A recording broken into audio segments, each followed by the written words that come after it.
அனைவருக்கும் இனிய மாலை வணக்கம். நமக்கு இந்த சார் மேடை கட்சி மாதிரி நமக்கு பேசுறதுக்கு வராது. இந்த அப்படி இப்படின்னு சொல்லிலாம் பேச வராது. எனக்கு உண்டான இயல்பு யதார்த்தமாக பேசுகிற மாதிரி நான் அப்படியே பேசிக்கிறேன். அவர் முன்னாடியே சொல்லிட்டாரு. என்னுடைய அறிமுகம் உங்களுக்கு எல்லாம் தெரிஞ்சு வைக்கிறேன். நம்ம பிள்ளைங்களுக்கும் நல்லா தெரியும். அதாவது நம்மளுடைய பேர் வந்து கா செல்வகுமார். ஸ்ரீ சக்கரா யோகா பயிற்சி மையம்னு வச்சுருக்கிறோம். நம்ம ஸ்கூல்லையே கிட்டத்தட்ட ஒரு 16 ஆண்டுகளாக வேலை பார்க்குறோம். நம்ம ஆரம்பத்துலேருந்து இங்கே தான் இருக்கிறோம். அவருக்கு ஒரு தத்துக்குள்ள மாதிரி அது என்னதான் சில சமயம் திட்டினாலும் அடுத்த சமயம் எந்த ஒரு விஷயத்துக்குமே என்னை விட்டுக்கிறது கிடையாது.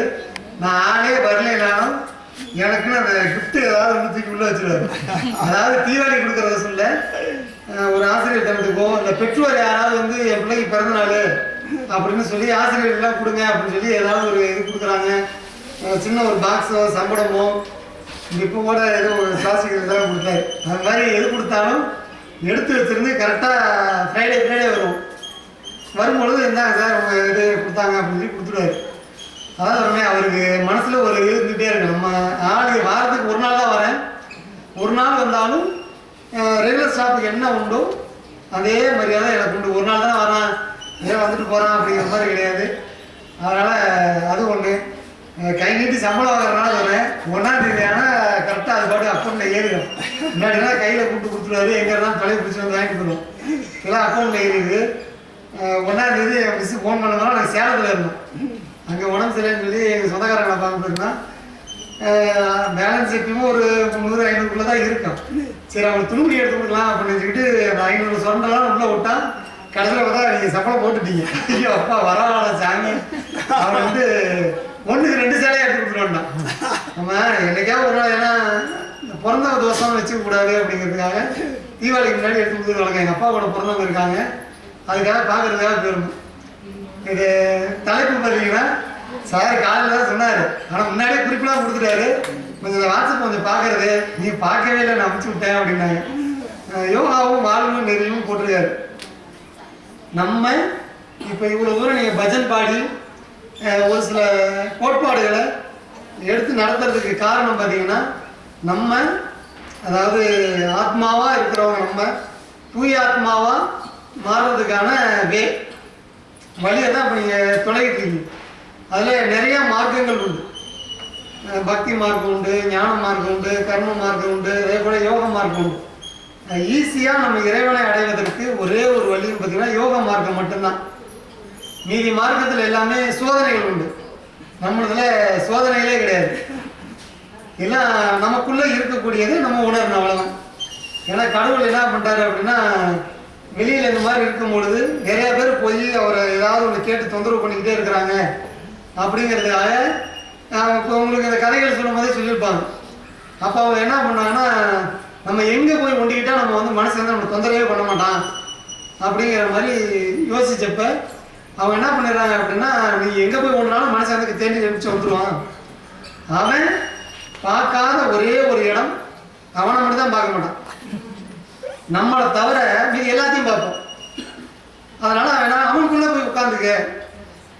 அவன் உடம்புல போய் நீங்கள் உடம்புலையோ மனசுலையோ நீங்கள் அவனுக்குள்ளே ஒண்டிக்கிட்ட அப்படின்னா அவன் உன்னை தொந்தரவே பண்ண மாட்டான்னு சொல்லி முடிவு பண்ணி தான் இப்போ நமக்குள்ளே கடவுள் இருக்கிறாங்க. அப்படிங்கிறனால தான் பெரியவங்களாம் பார்த்தீங்கன்னா ஒருத்தர் கும்பிட்டுக்குவாங்க. ரெஸ்பான்ஸுக்காக என்ன பண்ணுவாங்க அப்படின்னா கும்பிடுவாங்க. அதே போல் பெரியவங்கள்ட்ட ஆசீர்வாதம் வாங்குவாங்க. ஆசீர்வாதம் வாங்கும்போது பார்த்தீங்கன்னா அவங்க நான் என் பிள்ளைங்கிட்டேன்னா இங்கே வரக்கூடிய எல்லாரும் என் பிள்ளைங்க தான், வளர்ந்த பிள்ளைங்க என் பிள்ளைங்க தான். எல்லாத்தையும் என்ன சொல்லுவோன்னு மட்டும் கேட்டுப்பாரு. யோகா கற்றுக்கிறதுக்கு ஃபஸ்ட்டு ஸ்டெப்பு என்னன்னு சொல்லி ஒரு சில பேர்த்த கூட கேட்டுக்கு. இப்போ what is first step of yoga நீங்கள் சொல்லணும். நான் பார்ப்போம் கேட்டுருக்கீங்களா? அதாவது விஸ் அவர் பேரண்ட்ஸ், நம்முடைய தாய் தந்தையரை வணங்குதல் தான் யோகா கற்றுக்கிறதுக்கு முதற்படி. எவன் ஒருவன் வந்து தன்னுடைய தாய் தந்தையருக்கு மரியாதை கொடுக்குறானோ அவனுக்கு இந்த சமுதாய மரியாதை கொடுக்கும் அப்படிங்கிறத என் பிள்ளைங்களுக்கு சொல்லி வளர்க்கும். ஏன் அப்படின்னா நம்ம ஃபஸ்ட்டு என்ன பண்ணோம் அப்படின்னா பெற்றோர் காலில் விழுந்து கும்பிடணும். ஒரு பிறந்தநாள் வருது, ஒரு நல்ல விசேஷம் வருது அப்படின்னா விழுந்து கும்பிடணும் அப்படிங்கிறத சொல்லிக் கொடுக்கும். ஏன் அப்படின்னா எண்ணத்துக்கு பவர் வந்து அதிகம். நீங்கள் அதாவது பெரியவங்க சொன்னதை நான் சொன்னது எதுவுமே நான் ப்ரிப்பேர் பண்ணது கிடையாது. எல்லாமே பெரியவங்க சொன்னது நான் நிறைய இடத்துல கேள்விப்பட்டதுதான். பொதுவாக ஒரு வாழ்க்கை எப்படி இருக்கும் அப்படின்னு பார்த்தீங்கன்னா, நம்ம ஃபஸ்ட்டு நம்மளுடைய எண்ணத்தில் கவனமாக இருக்கும். ஏன்னா எண்ணத்தில் கவனமாக இருந்தாலும் அது என்ன ஆகும் அப்படின்னா சொல்லாம மாறும். நம்ம என்ன நினைக்கிறோமோ அதான் சொல்லாம மாறும். சொல்லில் வந்து கவனமாக இருக்கும். ஏன்னா அது வந்து செயலாக மாறும்.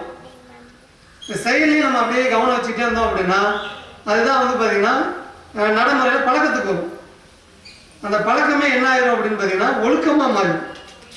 அந்த ஒழுக்கம் அப்படிங்கிறது அதில் கொஞ்சம் கவனமாக இருந்தால் அதுதான் வாழ்க்கையை நம்மளுடைய தீர்மானிக்கிறது. ஒருத்தர் ஒழுக்கமாக இருந்தான் அப்படின்னா அவனை தேடி எல்லா விஷயங்களும் வந்து சேரும். அதனால தான் அந்த ஒழுக்கம் அப்படிங்கிற விஷயத்த உள்ளே துணிக்கிறாங்க. அப்படிங்கிறனால தான் நம்ம பிள்ளைங்கிட்ட வந்து கம்பல்சரி எதுக்காக 3 விஷயம் வைக்கிறாங்கன்னு சொல்லுவோம். ஒன்று நல்லொழுக்கம். படிக்கிறது இப்போ இந்த கொரோனாவில் வெளியிலேருந்து கூட படித்தாங்க. அது இல்லாமல் ஃபீஸ் யார்ட்டையும் வாங்குறதில்ல யோகாவுக்குன்னு. எல்லாம் பார்த்தீங்கன்னா அவர் ஃபண்ட்லேருந்து கொடுத்துறாரு. குழந்தைங்க கம்பல்சரி யாரும் ஒதுக்குறதெல்லாம் கிடையாது. ஒரு சில பாட்டு பணம் கட்டுறவங்க மட்டும்தான் உண்டு, இல்லைன்னா கிடையாதுன்னு சொல்லுவாங்க. கம்பல்சரி வைக்கிறதுக்கு காரணம் நல்லொழுக்கம். அதே போல் நோயற்ற வாழ்வு. லீவு போடாமல் பிள்ளைங்க ஸ்கூலுக்கு வரணும் அப்படிங்கிறதுக்காக. தேர்ட் ஒன்று தான் மெமரி பவர். அது வந்து குழந்தைங்களுக்கு உண்டான ஒன்று. நம்மளை பொறுத்த வரைக்கும் ஒழுக்கம் அப்படிங்கிறதுக்கு அதிகமாக கவனம் கொடுக்கும். ஏன்னா ஒருத்தருடைய மனுஷனா நல்லவனா கெட்டவனா இவன் எப்படி அப்படிங்கிறது தீர்மானிக்கிறது நம்மளுடைய ஒழுக்கம். அதனால் பார்த்தீங்கன்னா நம்ம ஒழுக்கமாக இருக்கணுங்கிறதுக்காக தான் இந்த குறிப்புகள்லாம் கொடுக்கும். அதுக்கு நீங்கள் என்ன பண்ணணும் அப்படிங்கிறது இந்த யோகா சார்ந்து தான் சொல்லணும். இப்போ இதுலேயே பார்த்தீங்கன்னா இப்போ நான் சொன்னேன், கடவுள் எங்கேயும் இல்லை, நமக்குள்ளே தான் இருக்கிறாரு. அதை தேடுறதுக்கு யாருக்கும் நேரம் இல்லை. அதே பொன்மொழியில் தான் சொல்லுவாங்க, உங்களுக்காக நீங்கள் ஒதுக்கப்படும் நேரமே தியானம் அப்படிம்பாங்க. நீங்கள் ரெகுலர் ஆக்டிவிட்டீஸில் இனிமேட்டு நீங்கள் ஒரு கணக்கு போட்டு பாருங்க. உங்களுக்காக நீங்கள் ஒதுக்கக்கூடிய நேரம்னு பார்த்தா ஒன்றுமே இருக்காது. நீங்கள் ஓடுறது எல்லாமே அடுத்தவங்களுக்காக தான் ஓடுறீங்க. அடுத்தவங்களுக்காகனா நம்ம பிள்ளைங்களுக்காக, நம்மளுடைய கணவர்களுக்காக, நம்ம குழந்தைங்களுக்காக ஏதோ ஒருக்காக ஓடிட்டு இருக்கவே தவிர நம்ம என்ன பண்ணுறது இல்லை அப்படின்னா நமக்காக எந்த டைம் ஒதுக்கிறதே கிடையாது. நீங்கள் நல்லா யோசிச்சு பாருங்க. அப்போ நமக்காக என்ன பண்ணணும் அப்படின்னா மினிமம் நான் நிறைய நேரம் ஒதுக்க சொல்ல, ஒரு அரை மணி நேரம் ஒதுக்குங்க போதும். நீங்கள் 1 hour ஒதுக்குங்க, 2 மணி நேரம் ஒதுக்குங்கலாம் சொல்ல, ஒரு அரை மணி நேரம் உங்களுக்காக நீங்கள் நேரத்தை ஒதுக்கி உங்களுக்கு என்ன தோணுதோ ஏதோ ஒரு பயிற்சி. நான் யோகா பயிற்சி தான் செய்யணும்னு சொல்லு, அது செஞ்சால் நிறைய கெயின் இருக்குது.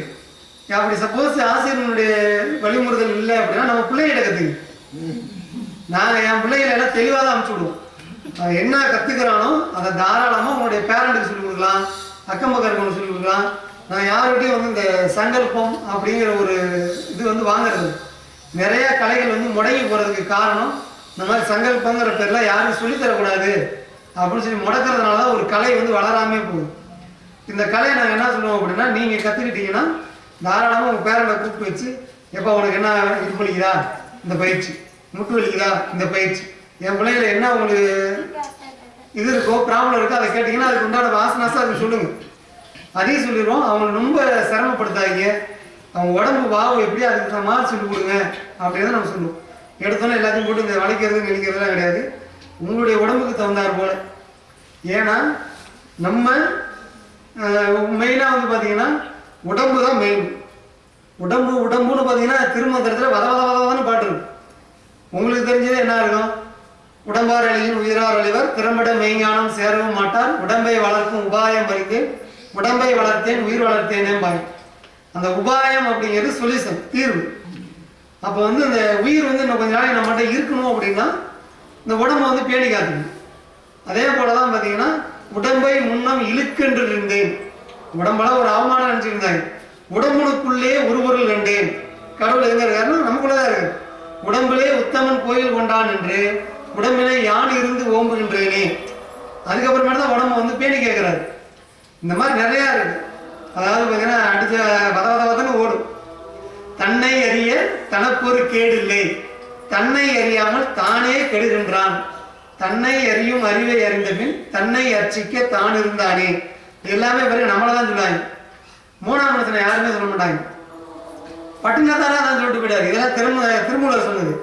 பட்டினத்தார் பார்த்தீங்கன்னா ஊனுக்குள் நீ நின்று உலாவினதை காணாமல் நான் என்றிருந்து நலன் அணிந்தேன் பூரணமே, என்னை அறியாமல் எனக்குள்ளே நீ இருக்க உன்னை அறியாமல் உடல் இழந்தேன் பூரணமே, உடலுக்குள் நீ நின்று உலாவினதை காணாமல் கடல் மலைதோறும் அலைந்து தெரிஞ்சேன் பூரணமே அப்படிம்பாரு. எல்லாமே எங்கன்னா நமக்குள்ளதான்.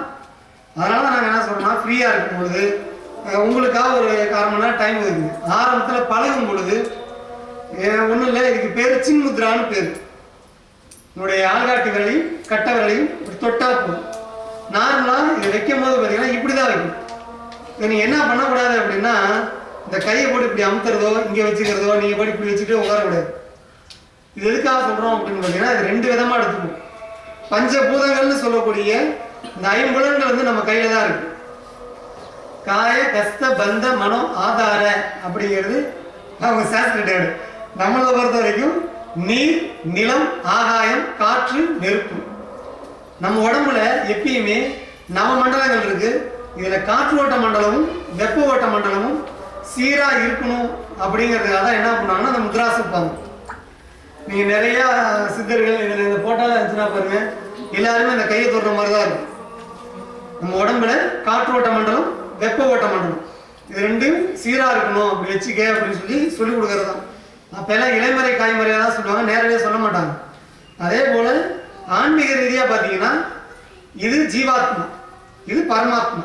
பரமாத்மானா உங்களுக்கு தெரியும், அது பாருங்க எப்பயுமே தனிச்சு தான் நிற்கும். இந்த ஜீவாத்மா கூட ஆசை, கோபம், கண்மம் இந்த 3 பார்த்தீங்கன்னா எப்பயுமே ஒட்டிகிட்டே தான் இருக்கும். இதுல இருந்து எப்போ மனிதன் வந்து விடுபடுகிறானோ அப்பயே இறைநிலையை அடைய முடியும். இந்த 3 எப்படி விடுபடணும் அப்படிங்கிறதுக்காக தான் இப்போ தூக்கி உள்ள உட்கார வச்சிருக்கிறாங்க. இதுக்கான குறிப்புகள் மட்டும் கொடுத்துறோம், புரியுதுங்களா?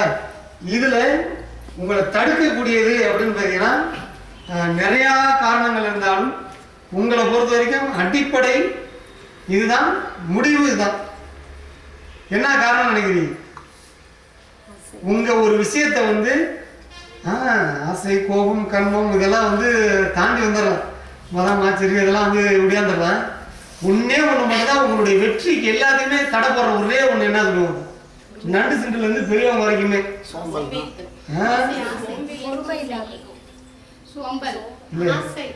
வேற இருங்க எங்கேயோ ஒரு வார்த்தை வந்துருச்சு. என்ன ஒரு பெரிய விஷயமே அடிக்கிறான் பாருங்க கரெக்டா. கோபம் இப்பதான் ஒத்துக்கிறீங்க. ஏன்னா இதை நீங்க ஒத்துக்கவே மாட்டீங்க. நீங்க கோபப்படுற அப்படிங்கிறது உங்களுக்கு தெரியாது. நம்ம நிறைய விஷயங்களை கவனிச்சு பார்க்கணும். கோபம் யாருக்கு வரும் அப்படின்னு பார்த்தீங்கன்னா இயலாமை. ஒருத்தனுக்கு வந்து ஒரு செயலை செய்ய முடியாதவங்க தான் கோபம் வரணுமே தவிர இவனுக்கு ஒரு கரெக்டாக அடிக்கிறாங்க பார்த்தீங்களா, ஒரு செயலை அதனால தான் கோபம் வரும். அது இல்லாமல் நம்ம ஒருத்தண்டு ஒன்று எதிர்பார்க்கறது, கையால் ஆகாதவங்க தான் எதிர்பார்க்கணும். நம்ம எதிர்பார்க்குங்கிற அவசியம் இல்லை. பகவான் பாருங்க எல்லாத்துக்கும் கைகள் நல்லா தான் கொடுத்துருக்குறோம். அப்போ யாரும் அதான் சொன்னாங்க, அறிவு இருக்குது, மாநில இருக்குது, அதன இருக்குது, கூன் குருடு செவிடு வேடு நீங்கி விரத்தல் இருக்குது அப்படின்னு சொல்லி வரிசையாக விடாமல் பாருங்க. இதில் பார்த்தீங்கன்னா கூன் குருடு வேடு யாருக்குமே இல்லை, எல்லாம் நல்லா இருக்கும். அதுக்கு தான் இறைவனுக்கு வந்து டெய்லி நன்றி செலுத்தும் வகையில் தான் நம்ம கோயிலுக்கு போகிறது. இறைவா நன்றி, இன்னைக்கு பொழுது நல்ல பொழுதாக போச்சு. நைட்டு கூட என்ன பண்ணுவாங்க அப்படின்னா, அன்னைக்கு நம்ம என்ன செஞ்சோமோ, நல்லது செஞ்சுருப்போம், கெட்டது செஞ்சுருப்போம். அது வந்து என்ன பண்ணோம் அப்படின்னா நம்ம ஒரு அனலைஸ் பண்ணோம், ஒரு 10 நிமிஷம் ஒதுக்கிருக்கு. இன்னொன்று என்னன்னு கேட்டிங்கன்னா, இப்போ அவங்க ஈவோன்னு உள்ள துணிச்சாங்க பார்த்தீங்களா, அது இந்த கோபத்திலே தான் வருது. நம்ம என்ன பண்ணுறோம் அப்படின்னா, ஒரு சில பேர் மட்டும்தான் இந்த கோபம் என்ன ஆயிருது அப்படின்னா, கோபம் தான் கண்ணை மறைக்குதுமா. கோபம் இருக்கும் இடத்துல கடவுள் இருக்கவே மாட்டார். நீங்கள் கோபம் அதிகப்பட்டுகிட்டே இருக்கிறீங்க, நீங்கள் நினச்சதை சாதிக்கணும் அப்படின்னு நினைக்கிறீங்கன்னா அதனால் ஒரு புரோஜனமும் கிடையாது. நம்ம என்ன பண்ணோம் அப்படின்னா, மிகப்பெரிய எதிரியே யாருன்னு கேட்டால் யோகம், அந்த கோபம் தான். அந்த கோபத்தை யார் ஒருத்தர் கையாளுறானோ அவன் தான் பெரிய மனுஷன். இப்போ நம்ம குடும்பத்தில் ஒரு பிரச்சனை நடக்கு அப்படின்னா நம்ம என்ன நினைக்கணும்னா, அந்த பிரச்சனையை எப்படி சரி செய்யணும் அப்படின்னு தான் யோசிக்கணுமே தவிர நம்ம எப்படா பதிலடி கொடுக்கணும் அப்படின்னு யோசிக்கவே கூடாது. இப்போ அதில் தான் என்ன ஆயிரும் அப்படின்னா, நீங்கள் கோபப்படும் பொழுது மூச்சு காற்று இருக்குல்ல, அது வேகமாக போகும். நீங்கள் நல்லா கவனிச்சு பாருங்க. ஒரு சில பேர் பேசும்போது கஷ்டம் புஷுங்க, அதாவது கோவப்பட்டாயின்னு வச்சுங்க, சில பேர் மூக்கிலேயே காத்திருப்பாங்க புஷும் புஷும் புஷுன்னு.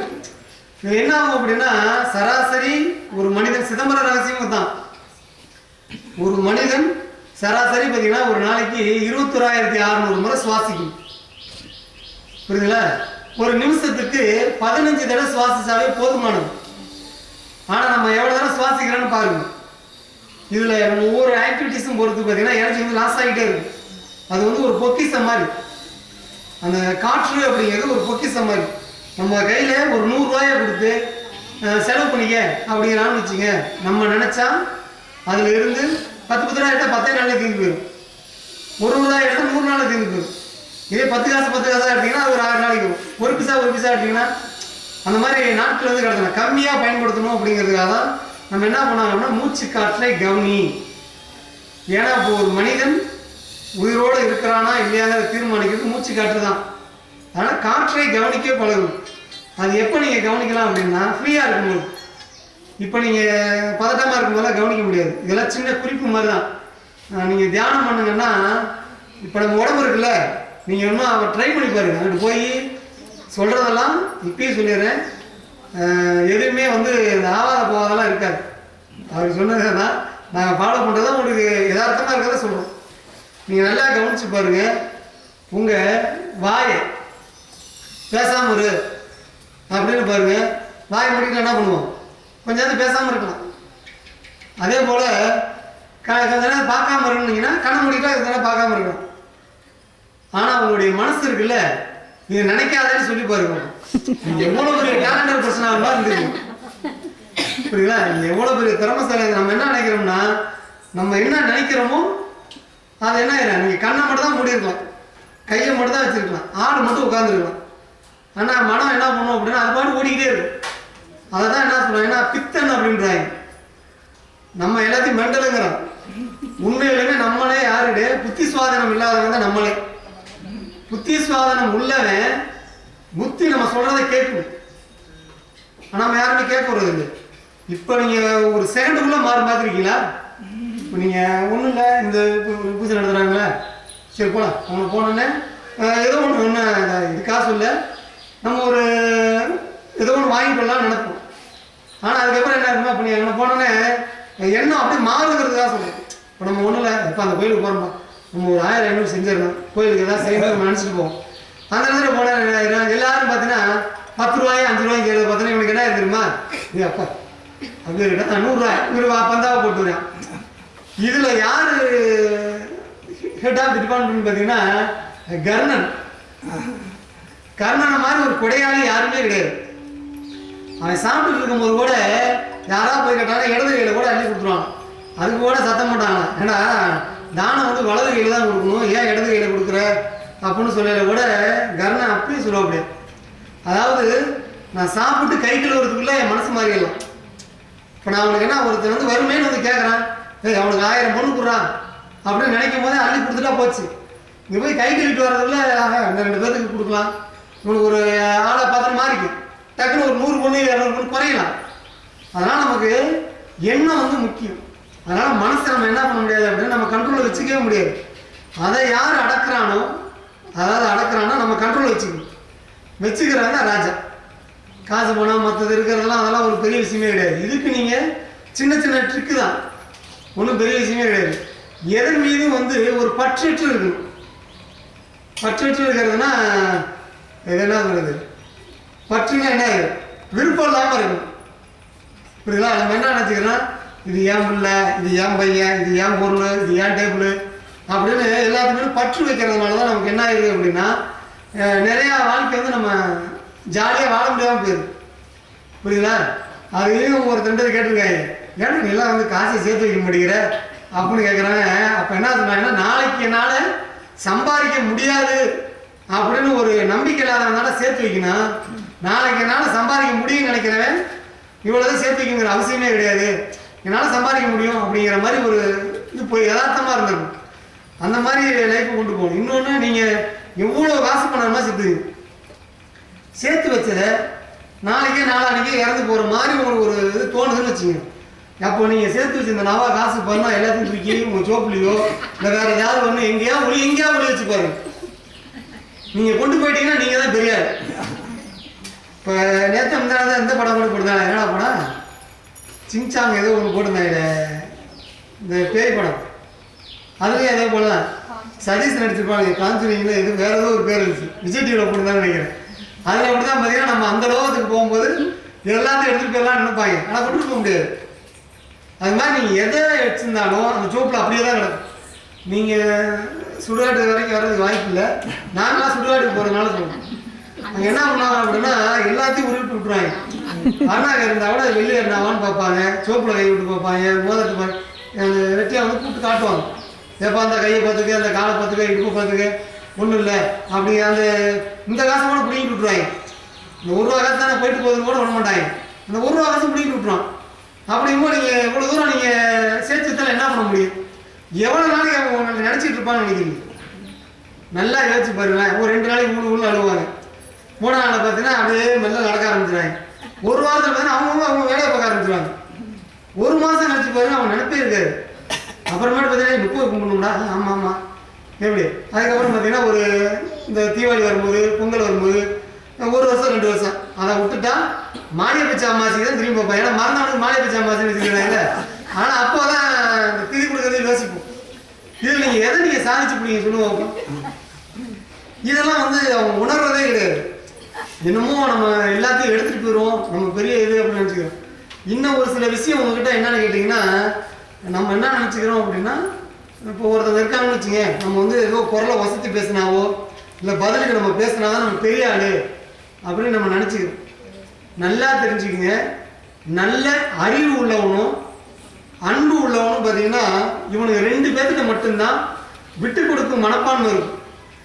மற்ற அறிவு இல்லாதவன்ட்ட இருக்கவே இருக்காது. அறிவு இருக்கிறவன் மட்டும் தான் விட்டு கொடுப்பான், அன்பு உள்ளவன் மட்டும் தான் விட்டு கொடுப்பான்.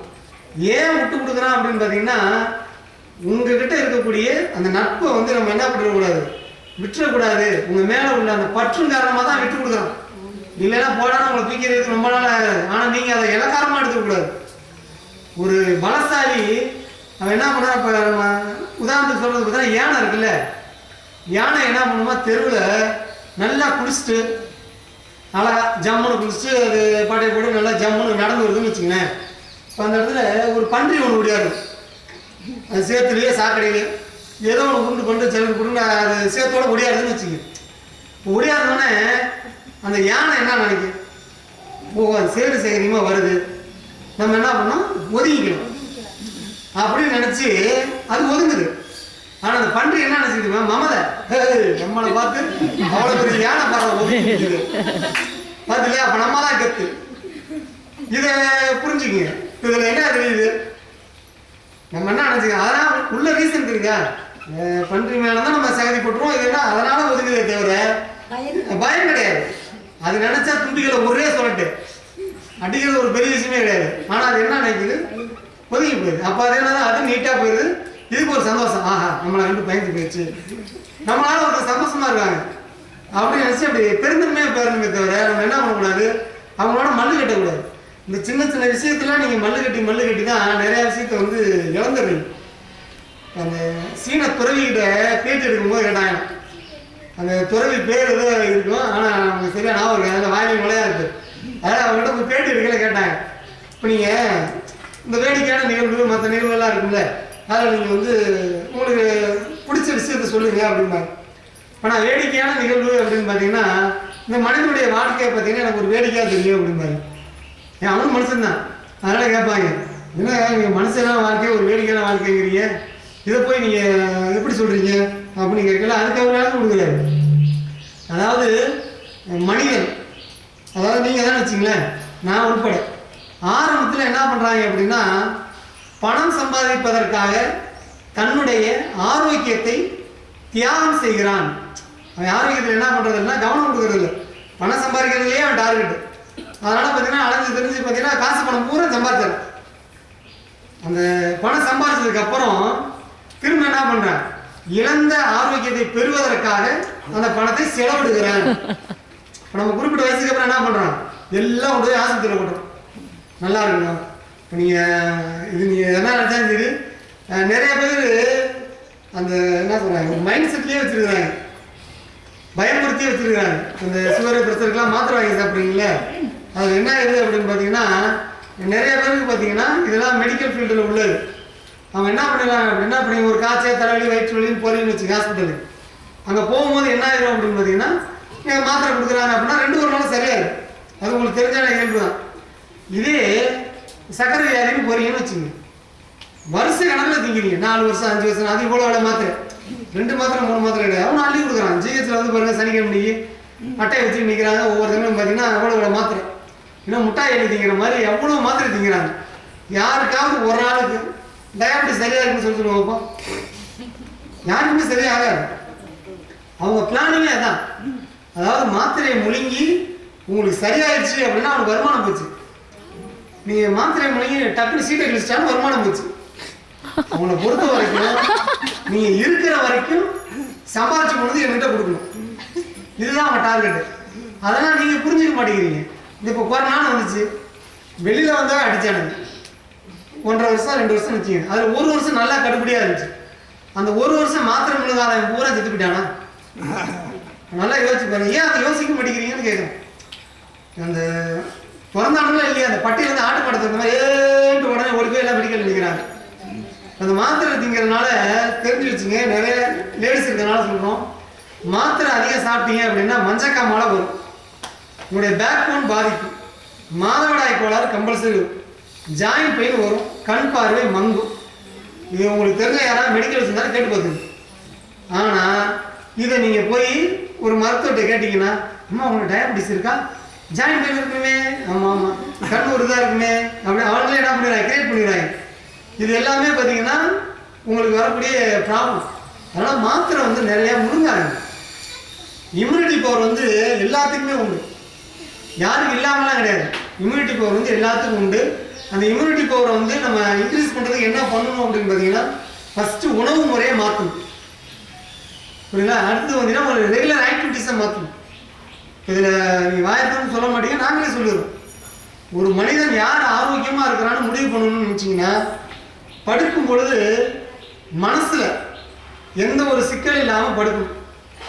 காலையில் எந்திரிக்கும் போது மலச்சிக்கல் இல்லாமல் எந்திரிக்கணும். இவன் தான் ஒரு ஆரோக்கியமான மனிதன். சில பேர் 2 நாளைக்கு ஒரு தடவை 1.5 நாளைக்கு ஒரு தடவை வந்த போது போய்க்கலாம் இப்படிங்கிறதெல்லாம் நிறைய பேர் இருப்பீங்க. இதை வந்து நீங்கள் அசிங்கமாக நினைக்காதீங்க, ஏன்னா அது உடம்பு சம்மந்தது அப்படிங்கிறனால சொல்லுவோம். ஏன்னா மலச்சிக்கல் இருந்துச்சுன்னா மலச்சிக்கல் இருக்கு, மலச்சிக்கல் இருந்துச்சுன்னா உடம்புல எல்லா சிக்கலும் இருக்கு. எல்லாத்தையும் ஹெட் ஆஃப் டிபார்ட்மெண்ட் யாருன்னா மலச்சிக்கல் தான். அது ஒன்று இருந்துச்சுன்னா வியாதி நிறைய அடுத்தடுத்து இந்த ஆங்கரில் மாற்ற ஹேண்ட்பேக் மாதிரி எல்லா வியாதியும் தொத்திக்கும். அதனால் நீங்கள் என்ன பண்ணணும் அப்படின்னா, ரெகுலராக காலையில் தூங்கி இருந்துச்சோன்னே இந்த டீ காஃபி குடிக்கிறத குறைச்சிக்கிங்க.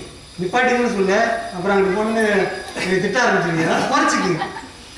டீ காஃபியை குறைச்சிக்கிட்டு அதுக்கு பதிலாக தண்ணி, சில பேர் ஆரம்பத்தில் பழகும்போது வெந்நீர் பழகுது, ஒவ்வொரு டம்ளரு அல்லது 2 டம்ளர் பழகுது. கொஞ்சம் நாளாகிடுச்சு அப்படின்னா ஒவ்வொரு சொம்பு. காலையில் குடிக்கக்கூடிய நீர் மட்டும்தான் பிளட்டை வந்து சுத்திகரிக்கும். அது நிறைய பேருக்கு தெரியறதில்லை. காலையில் எந்திரிக்கும் போதே இப்போ உங்கள் பிள்ளைங்க எப்படி பழகுறீங்கன்னு பாருங்களேன், நீங்கள் செய்யக்கூடிய தவறு தான். ஆனால் நம்ம என்ன பண்ணுவோம், பிள்ளைங்க மேலே குறை சொல்லுவோம். ஏன்னா இப்போ எப்பயுமே அடுத்தவங்களை பழையதுக்கு கூட பழக்கப்பட்டுவிடும். நீங்கள் நடந்து வாங்க, நீங்கள் ஏதாவது ஒன்று சரி கூட்டு பாருங்களேன், மண் சரி கூட்டு வச்சுருந்தீங்க, நீங்கள் இறக்கும்போது அதை பெஞ்சில் இடிச்சுக்கிட்டு என்ன பண்ணீங்க, பெஞ்சு இடிச்சு பிடிச்சிருந்தீங்க, எல்லாமே ஒரு முள்ளு குத்தி பிடிச்சி. இப்போ நம்மளாம் எதுலையுமே போய் மோதிட்டோம், அதை கவனிக்காமல் விழுந்துட்டோம் அப்படி என்றைக்குமே ஒத்துக்கவே மாட்டோம். நம்ம என்றைக்குமே அடுத்த மேலே தான் பழகிட்டு போகும். நீங்கள் தான் என்ன பண்ணுறது, உங்கள் பிள்ளைங்களுக்கு ஆரம்பிச்சுடுறது, போய் தலைமாட்டில் உட்காந்து சொருன்னு டீயோ காஃபி ஒரு ஆற்றி அந்த சில பேர் அந்த சத்தம் கேட்டால் தான் எந்திரிக்கிறாங்க. இதில் பிஸ்கட் வேறு மலச்சிக்கலுக்கு சரிங்களா, அது மாதிரி மலச்சிக்கலுக்கு பிஸ்கட்டு அதையும் கொண்டு போய் கிட்ட வச்சுக்கிட்டு அதுக்கப்புறம் எழுப்பி நீங்கள் பழக்கிடுறீங்க. நீங்களும் அது மாதிரி அடிமையாட்டீங்க அப்படிங்கிறதா சொல்லுங்கள். தண்ணி அடிக்கிறவன்னு நீங்கள் குறை சொல்கிறீங்களே, அவனை கூட திருப்தி போகலாம். டீ காஃபி குடிக்கிறவன திருப்பவே முடியாது. அது வந்து ஒரு அடிஷன் மாதிரி தான். நீங்கள் அதுக்கு அடிக்ட் ஆகிட்டீங்கன்னா ஒன்றுமே பண்ண முடியாது. அதுலேருந்து ஃபஸ்ட்டு ரிலீஃப் ஆகும். தண்ணி எவ்வளோக்கு எவ்வளோ கொடுக்குறீங்களோ அவ்வளோக்கு எவ்வளோ நல்லது. நீங்கள் அந்த மஞ்சக்காமலை வந்து போய் அட்மிட் ஆனீங்கன்னா தெரியும். அது ஃபஸ்ட்டு சொல்கிறது தண்ணி நிறையா குடிக்கணும் தான் சொல்லுவோம். தண்ணி சரியாக குடிக்கிறேன்னா மஞ்சக்காமலை வரும். ஆனால் தண்ணி முதல்ல நிறையா குடிக்க காலையில். அதே போல் உணவு கரெக்டாக ஒரு 8-8:30 சாப்பிட்டுணும். உங்களுக்கு எவ்வளோ வேலை இருந்தாலும் சரி. மதியானம் அதே போல் ஒரு 12, 1 சாப்பிட்டுணும். 12 to 1:30 கேப் வச்சுங்களேன், இதுக்குள்ளே சாப்பிடணும். இரவு ஒரு 7-8 மணிக்குள்ளே, இது 1 hour கேப், இதுக்குள்ளே உங்களுக்கு எப்போ சாப்பிடணும்னு சாப்பிடணும். தயவு செய்து பார்த்தீங்கன்னா அந்த நாடகம் பார்த்துக்கிட்டு சோறு திங்கவே திங்காது. இல்லை சோறுன்னு இல்லை, நீங்கள் இட்லி தோசை எதுனாலும் சரி, எங்கள் வாயில் சோறு இருந்தால் வரும். அதனால் நீங்கள் உணவு சாப்பிடும்பொழுது என்ன பண்ணக்கூடாதுன்னா என் பிள்ளைகளை கேட்டுப்பாரு. உங்களுக்கு ஏடா வாட ஃபுட் கோட் சொல்லி கொடுத்துருக்கோமா? ஈட்டிங் ஹேபிட்ஸ் என்னென்ன சொல்லி கொடுத்துருக்கோம்?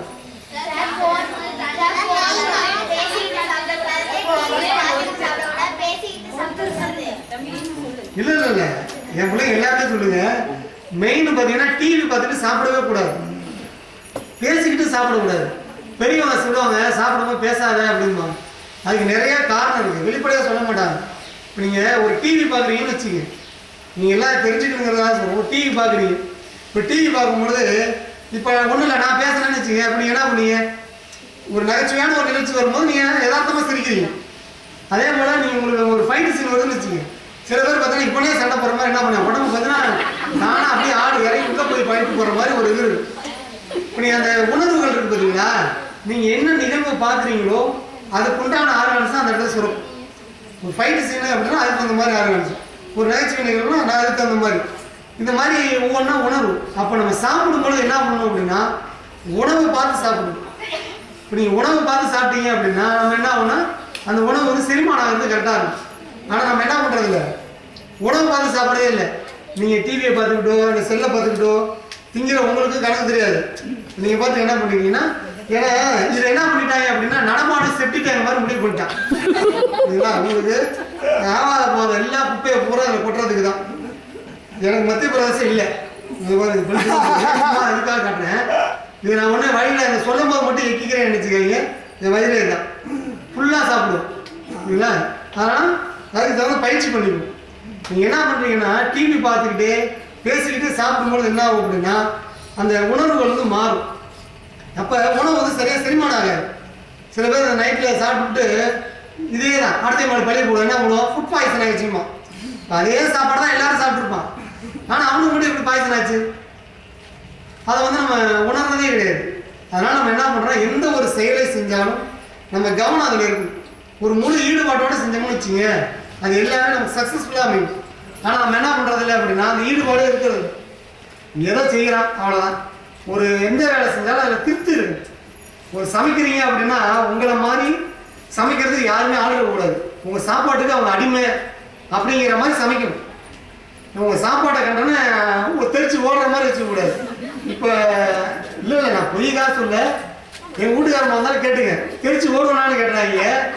அதாவது வந்து வெளியில் எங்கே சுற்றினாலும் சரி சாப்பாட்டுக்கு அங்கே ஓடுவேன். அது வெளியில் எங்கே சாப்பிட்டாலும் அது ஒரு நமக்கு திருப்தி இருக்க மாட்டேங்குது. அது வீட்டில் போய் பின்னாதான் அது ஒரு இது. அது எங்கள் அம்மா அப்போ இருந்து பழகி விட்டாங்க, அதனால் அப்படியே பழகிட்டேன். அதனால் உணவு அப்படிங்கிறது முக்கியம். அந்த உணவுக்கு நீங்கள் என்ன பண்ணணும்னா வெளியில் போய் அதிகம் வந்து என்ன ஒரு கொச்சையாக சொன்னால் பொறிக்கிறீங்க. அது வெளியில் நீங்கள் ஹோட்டலில் போய் சாப்பிட்டீங்கன்னா விரும்பி எதை சாப்பிடலாம், ஆனால் வீட்டில் சமைச்சு சாப்பிட்டு பாருங்க, விரும்பினவங்களோட சேர்ந்து சாப்பிடலாம். ரெண்டு வித்தியாசம் இருக்குது, புரியுங்களா? அதே போல தான் எதுவுமே நீங்கள் குழந்தைகளுக்கு ஏதோ ஒன்று வாங்கி கொடுக்குறீங்கன்னு வச்சுங்க, நீங்கள் கூட்டிகிட்டு போனால் என்ன பண்ணுறீங்க, எது பிள்ளைய கையை நீட்டுதோ அதை தான் வாங்கி கொடுக்குறோம். இதுவும் அதே தான். பிள்ளைங்களுக்கு என்ன பண்ணது அப்படின்னா பிள்ளைங்க விரும்புறதை நம்ம வாங்கி கொடுக்கவே கூடாது, புரியுதுங்களா? பிள்ளைங்களுக்கு எது நல்லது அப்படிங்கிறது உங்களுக்கு தெரியும், அதை நீங்கள் வாங்கி கொடுக்கணுமே தவிர கையை காட்டுறதை பூரா வாங்கி கொடுக்கக்கூடாது. இது நம்ம என்ன சொல்லிட்டோம், நம்ம பொல்லாதான பேர் வாங்கி கொடுத்துடணும், சொன்னாலும் பொல்லாதான ஆயிடும்.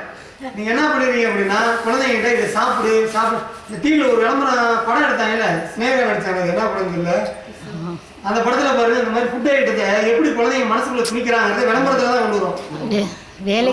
பார்த்தோன்னா விசுவல் இருக்கு பார்த்தீங்களா, இந்த கண்ணுக்கு வந்து அவ்வளோ பவர் உண்டு. இந்த பிரபஞ்சம் இருக்கு பாருங்க, இந்த பிரபஞ்சத்தில் உள்ள பஞ்சபூத சக்தியும் சரி எல்லாத்தையும் அப்சர்வேஷன் பண்ணுறது வந்து இந்த கண்ணு தான். அது வந்து நிறைய பேருக்கு தெரியும். தீபாவளி நகர்த்தி கண்ணில் தான் ஊற்றிக்கிற பார்த்துருக்கீங்களா? நீங்கள் யாராவது தொட்டு எங்கள் காலத்துலேயே எங்களுக்கு கூட்டியோ என்ன ஊற்றி வைப்போம், ஒத்த மாட்டோம். இந்த பிரம்மச்ச சக்தியை வந்து அப்சர்வ் பண்ணக்கூடியது இந்த கலசம். அந்த இது கூட கேட்டேன், என்ன சார் மேலே முட்டாடு போட்டிருக்கீங்களே அப்படின்னு. அது ஒன்றும் இல்லை சார், சும்மா காற்று பாலத்தின் தான் போட்டிருக்கீங்களா, நிறையா இருக்குது போட்டுக்கிறோம் அப்படின்னாங்க. நம்ம கலாச்சாரம் அவங்களுக்காக போட்டுருக்கு. அதனால் பார்த்தீங்கன்னா மேக்ஸிமம் பார்த்தீங்கன்னா அந்த கலசம் இருக்குதுங்களா, இந்த பஞ்சபூத சக்தியை வந்து அப்சர்வ் பண்ணுறது அதுதான். அதை நீங்கள் தீபாவளத்தில் காட்டும் போது என்ன ஆகுன்னா அது அப்படியே அப்சர்வ் பண்ணும். அதை நம்ம தொட்டு கண்ணில் தான் வச்சுக்கணும், அப்போ தான் அதுக்கு பவர் அதிகம். இப்போ மேலே நம்ம போய் இப்போ இந்த கதிர்வீச்சு இருக்குல்ல, என் பிள்ளைகிட்ட சொல்கிறது அதுதான். மேலே போய் சன் டிவி தெரியுதா, கேடிவி வருதா, இப்போ இது தெரியுதா, இது தெரியாதுன்னு தெரியாது. அதை அப்சர்வ் பண்ணி கொடுக்கறதுக்கு டிஷ் வச்சுக்கிறோம் பார்த்தீங்களா, அந்த மாதிரி தான் அந்த கலசம். அதை அப்சர்வ் பண்ணி உள்ளே நம்ம கொடுக்கும். அது மாதிரி இதுக்கு பவர் அதிகம். நம்மளை பார்த்தா நிறைய பேர் அன்னைக்கான கலசம் வைக்க ஆரம்பித்தாங்க. இருந்தாலும் ஆரம்பத்துலேருந்து நம்மகிட்ட தான் இருக்குது. அதனால் நம்ம என்ன பண்ணுறோம் அப்படின்னா, பிள்ளைங்களுக்கு தொட்டு கண்ணில் ஊற்றணும் அப்படிங்கிறத சொல்லிக் கொடுங்க. அதே போல் ஒரு நல்ல கெட்ட விசேஷம்னா காலை வந்து ஆசீர்வாதம் வாங்கிக்கிங்க. ஏன்னா இந்த எண்ணெய் அலைகளுக்கு பவர் உண்டு. நான் வெளியேப்படுத்துறது இந்த உள்ளகை தான். எப்படி அப்சர்வ் பண்ணுறது நம்முடைய கண்களை சொன்னமோ, அதே போல் நம்மளுடைய எண்ணங்களை வெளிப்படுத்துறதும் இந்த கை தான். நீங்கள் ஏதாவது சாமி படத்தில் பாருங்க, ஆசீர்வாதம் பண்ணுற மாதிரி கை இப்படி தான் இருக்கும். எந்த சாமியுமே கை இப்படி வச்சுட்டு இருக்காரு. நீங்கள் இந்த கையில் இருந்தால் சொய்யின்னு ஒளி போகிற மாதிரி அல்லது காசு கொட்டுற மாதிரி எல்லாமே கையிலேருந்து போகிற மாதிரி தான் வச்சுருப்பாங்க. நம்ம காலை ஒன்றுனா என்ன பண்ணுறோம், நல்லா இருப்பா ஆசீர்வாதம் பண்ண இப்படி தான் பண்ணுறோம் அப்படிங்கும்போது இது எல்லாமே உள்ளங்கைக்கு பவர் இருக்குது. அதனால் நம்ம என்ன பண்ணோம் அப்படின்னா, நினைக்கிறத நல்லா தான் நினைக்கணும். பிள்ளைங்களுக்கு நல்ல விஷயத்தை சொல்லிக் கொடுங்க. காலையில் 4 to 6 எந்திரிக்கிறதுக்கு பழகுங்க. இதை முதல்ல சொல்லிக் கொடுங்க. ஏன்னா மெயின் வந்து பார்த்தீங்கன்னா நீங்கள் லேட்டாக எழுந்திரிக்கிறீங்க, அதனால தான் பிள்ளைங்க லேட்டாக எழுந்திரிக்கிறீங்க. இது நிறைய பேர் வைக்கலாம். என் சென்டருக்கு வந்து கேட்டு போகிறவங்க அந்த மாதிரி தான் ஓடுறாங்க நிறைய பேர். இப்போ எங்களுக்கு பார்த்தீங்கன்னா இத்தனைக்கு காலையில் 6 to 7 தான் வச்சுருக்கோம். முன்னாடியாச்சும் 5 to 6 வேறு பேட்ச்சு, 6 to 7 பேட்ச்சு அந்த மாதிரி வச்சு எடுத்துகிட்டு இருந்தோம். இப்போ என்ன பண்ணுறோன்னா 6 to 7 தான் வச்சுருக்கோம். வந்து கேட்பாங்க, சார் டைமிங் என்ன சார் அப்படின்னா, காலையில் 6 to 7. 6 மணிக்கே சார். இப்போ 6 மணிக்கு என் பிள்ளை எழுப்பணும்னா நான் ஒரு 5:30க்கு எழுந்திரிக்கணும். இப்போ நான் எப்படி கொண்டு வந்து என் பிள்ளைங்க எழுப்பி கொண்டு வந்து விடுறது அப்படின்ட்டு போகிறவங்களாம் இருக்கிறாங்க. உங்களுக்கு நல்லா தெரிஞ்சுக்கங்க. இப்போ மலச்சிக்கல் சொன்னோம்ல, 4 to 6 தான் மலம் கழிக்கக்கூடிய நேரம். இது நிறைய பேர் தெரியாது. சூரிய ஒளி நம்ம உடம்புல பட்டுச்சு அப்படின்னா மலம் வந்து கெட்டியாயிடும். அதுக்கு முன்னாடி மட்டும் தான் மலம் வந்து இலகி இருக்கும். அதனால பார்த்தீங்கன்னா விடிய காலத்தில் நீங்கள் என்ன பண்ணுன்னா தண்ணி குடிச்சாவே போதும். ஒரு டம்ளரோ ஒரு சொம்போ குடிச்சிட்டு கொஞ்ச நேரம் எங்கிட்ட நடந்து பாருங்க, ஆட்டோமேட்டிக்காக அதாவே அலாரம் அடிக்க ஆரம்பிச்சு. அதனால தான் அதை காலை கடன் வச்சுருக்கிறோம். புரியுதா? அந்த கடனை ஒழிச்சு விட்டீங்கன்னா போதும், நம்ம இப்படியே ஃப்ரீயாக இருக்கும். இந்த கடை சமையலாம் நம்ம ஃப்ரீயாக இருக்க முடியல. அந்த மாதிரி என்ன பண்ணால் ஃபஸ்ட்டு அதை ஒழிச்சு விட்டுருணும். அது வந்தபோது போய்க்கலாம், நீங்கள் விடவே கூடாது. ஒரு 4 நாளைக்கு உங்களுக்கு சிரமமாக தான் தெரியும்.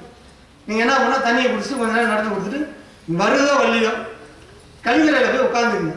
கழிவறையும் இந்த இந்தியன் டாய்லெட்டை பயன்படுத்துது, இந்த வெஸ்டர்ன் டாய்லெட்டை பயன்படுத்தாங்க. நிறைய பேருக்கு ஜாயின்ட் பெயின் வர்றதுக்கு காரணமே அதுதான். புரியுதுங்களா? அதனால் என்ன பண்ணணும் அப்படின்னா இந்தியன் டாய்லெட்டை பயன்படுத்துது. மூட்டு வலி வர்றதுக்கு அதான் காரணம். கீழே சமண மேலே போட்டு உட்காந்து சோறு திங்கிறது இல்லை, எல்லாமே அப்படியே டைனிங் டேபிளாக வந்துருச்சு, அதில் அப்படியே மறைஞ்சு போச்சு. மீதி பார்த்தீங்கன்னா இந்த இந்தியன் டாய்லெட்டை உட்காந்து எந்திரிக்கிறது. ஒரு மனிதன் மலம் கழிக்கும் போது பாருங்கள், நீங்கள் எந்த ஊரில் போனீங்கன்னா தென்வடலில் தான் கட்டி வச்சுருப்பாங்க. அந்த கழிவறையினுடைய அந்த பீங்கா தென்வடலில் தான் இருக்குது. அது கூட உண்டு. நம்ம பூமி வந்து வடக்க தெற்க கிழக்க மேற்க பிடிச்சி வச்சுருக்குது. அதே போல் நம்ம உடம்பும் நம்ம பெரியவங்க கூட சொல்லுவாங்க, ஒரு வடக்க தலை வச்சு படுக்காத அப்படிம்பாங்க. அதுக்கு காரணம் பார்த்தீங்கன்னா நம்ம உடம்பை பொறுத்த வரைக்கும் கால்பாகம் வந்து தெற்கு, தலைப்பாகம் வந்து வடக்கு. இப்போ நீங்கள் வடக்க தலை வைக்கும்போது என்ன, நாற்று வந்து எதுக்கும் இந்த காந்தத்தை பயன்படுத்தினவங்களுக்கு தெரியும். அதனால தான் பார்த்தீங்கன்னா தூங்கினா கூட சரி தூக்கம் வராது, உழட்டிக்கிட்டே கிடக்கிற மாதிரி இருக்கும், திடீர்னு எந்திரிச்சு உட்கார மாதிரி இருக்கும், உட்காந்துட்டு திரும்ப தூங்குற மாதிரி இருக்கும். இது எல்லாத்துக்கும் காரணம் இந்த மேக்னெட்டிக் தான். அதனால தான் நான் என்ன சொல்கிறோம் அப்படின்னா, பிள்ளைங்களுக்கு நீங்கள் முதல்ல பழகுங்க. காலையில் ஒரு 4-5 மணிக்கு எந்திரிங்க, ப்ரெஷ் பண்ணிக்கிங்க, தண்ணி குடிங்க, டாய்லெட் போங்க, குளிச்சு நீங்கள் ஃப்ரெஷ்ஷாக இருக்கும். நீங்கள் எந்திரிக்கும் போது அவன் பார்க்கலன்னா மூஞ்சி பார்க்கலே பரவாடா என்ன அம்மா இன்னைக்கு வெளியில் இருக்கிறானா ஜம்முட்டு இருக்காளே அப்படின்னு அவன் கேட்குற மாதிரி இருக்கும். இப்போ அவன் எந்திரிக்கும் போது நீங்கள் இதுக்காக சொல்ல கிட்ட 4 மணி பறந்து நீங்களே எழுந்திரிச்சு உட்காந்துட்டு தம்பி அந்த காலையில் எழுந்து சொல்லி வாய்ஸ் ஒரு மாதிரி இருக்கும் பார்த்தீங்களா, அந்த மாதிரி வாய்ஸ் நீங்கள் எழுப்புனீங்கன்னாவே அவன் என்ன பண்ணா சொல்லுமா அப்படின்னு தான் சொல்லுவான். இப்போ நீங்கள் ஆக்டிவாக இருக்கிறத பார்த்தா அவன் என்ன பண்ணுவான் சடக்குன்னு எழுந்திரிச்சு உட்காந்து. அந்த மாதிரி பிள்ளைகளை நம்ம கொஞ்ச நாளைக்கு என்ன பண்ணணும், உற்சாகமாக இருக்கிற மாதிரி நடிங்க. மாறுங்கன்னு சொல்ல முதல்ல நடிங்க. பிள்ளைங்க நீங்கள் உற்சாகமாக இருக்கிற மாதிரி நடிக்க ஆரம்பிச்சிங்கன்னா அதுவே வந்து அப்படியே ரெகுலராக வந்துடும். அதுக்கு முதல்ல நடிக்க கற்றுக்கணும். நடிச்சிங்கன்னா நடைமுறைக்கு வந்துடும். அதனால் பிள்ளைங்களுக்கு நம்ம என்ன பண்ணோம், நம்ம முன்னுதாரணமாக இருக்கும். காலையில் சீக்கிரம் எந்திரிக்கிறத ஃபாலோ பண்ணிங்க, தண்ணி குடிக்கிறத ஃபாலோ பண்ணிங்க, வீடு இருக்கு போகிறத பார்த்துங்க. குளிச்சுட்டா பெஸ்ட்டு. காலையில் மட்டும் நீங்கள் குளிச்சிட்டிங்கன்னா அன்றைக்கி ஃபுல் டே நல்லா சுறுசுறுப்பாக இருக்கும். துருக்குன்னு இல்லைங்க, எவ்வளோ பச்சை தண்ணியாக தான் இருக்குது. நீங்கள் வெளியே தான் குளிச்சு பாருங்க, குளிரே கிடையாது. நீங்கள் பனிக்காலத்தில் கூட என்ன பண்ணுறோம் அப்படின்னா சொட்டுக்கு மேலே அதுக்கு மேலே 4-5 போட்டுருக்கு உட்காரோம். குளிச்சு பாருங்க, கையை வச்சு நடந்து வருவாங்க ஜம்முன்னு. ஏன்னா குளிரே தெரியாது. கடலில் முதல்ல குளிக்கிறதுக்கு பழகுது. குளிக்கிறதுக்கு காரணமே உடல் உஷ்ணம் தணிகிறது தான். நம்ம என்ன நினச்சிக்கிறோம் அப்படின்னா குளிக்கிறது ஒரு கடமை அப்படின்னு வச்சு வேகமாக ஒரு போய் டவுன்னு 2 டப்பா தண்ணி கொண்டு வந்துட்டு நல்லா கவனிச்சு பாருங்க, மூச்சுக்கு மட்டும் 4 தடவை சோப்பு, உடம்பு 1-2 போச்சு பார்த்தீங்கன்னா அப்படி ஜம்முன்னு உட்காந்துருக்கு.